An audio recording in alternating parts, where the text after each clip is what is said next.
ঈদের ছুটিতে প্রকৃতিপ্রেমীদের প্রথম পছন্দ বিশ্বের দীর্ঘতম সমুদ্র সৈকত কক্সবাজার। ব্যবসায়ীরা বলছেন ঈদের পরপরই এখানে নামবে পর্যটকদের ঢল। বিস্তারিত কামরুল ইসলাম মিন্টুর প্রতিবেদনে ছবি তুলেছেন হেলাল উদ্দিন। সমুদ্রে নীল জলরাশির এক অপার মুগ্ধতার দরজা সবসময় খোলা পর্যটন নগরী কক্সবাজারে। ঢেউগুলো কখনো ধীরে আবার কখনো দ্রুত গতিতে এসে আছড়ে পড়ে সৈকতে। মুগ্ধ হয়ে দেখেন হাজারো পর্যটক।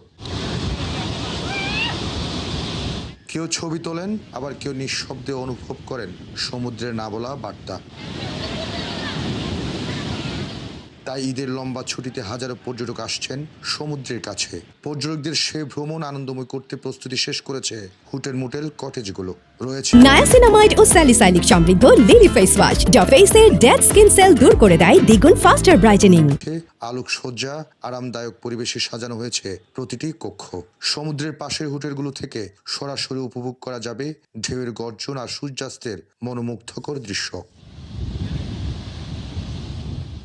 ব্যবসায়ীরা বলছেন কোথাও 50%, কোথাও 70% রুম বুকিং হয়ে গেছে। এবার যেহেতু ঈদে আছে আপনার একটা লং টাইম ছুটি আছে, সো সেই হিসেবে আমাদের অলমোস্ট আপনার ফুল হোটেল বুক হয়ে গেছে। এতদিন তো আসতে পারেনি নির্বাচনের কারণে, এইবার ঈদের পর থেকে প্রচুর পর্যটক হবে ইনশাল্লাহ আশা করি। পরিপূর্ণ তৃপ্তি নিয়ে পর্যটকরা কক্সবাজার থেকে আবার পূর্ণাঙ্গ নিরাপত্তায় ফিরে যেতে পারে, সেইটা আশা করব।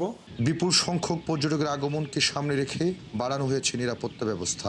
বাংলাদেশ পুলিশ, ট্যুরিস্ট পুলিশ এবং প্রশাসনের সমন্বয়ে সৈকত জুড়ে বাড়ানো হবে টহল। আমাদের হেল্প ডেস্কের মাধ্যমে আমরা সর্বত্র সহযোগিতা করি এবং জানানোর সাথে সাথে আমরা কুইক আমাদের মোবাইল পার্টিটাকে আমরা পাঠানো হয় যাতে তারা সেবাটা পায় আর কি। পর্যটন সংশ্লিষ্টরা আশা করছেন এই ঈদের ছুটিতে কয়েক লাখ পর্যটক আসবে সমুদ্রনগরী কক্সবাজারে।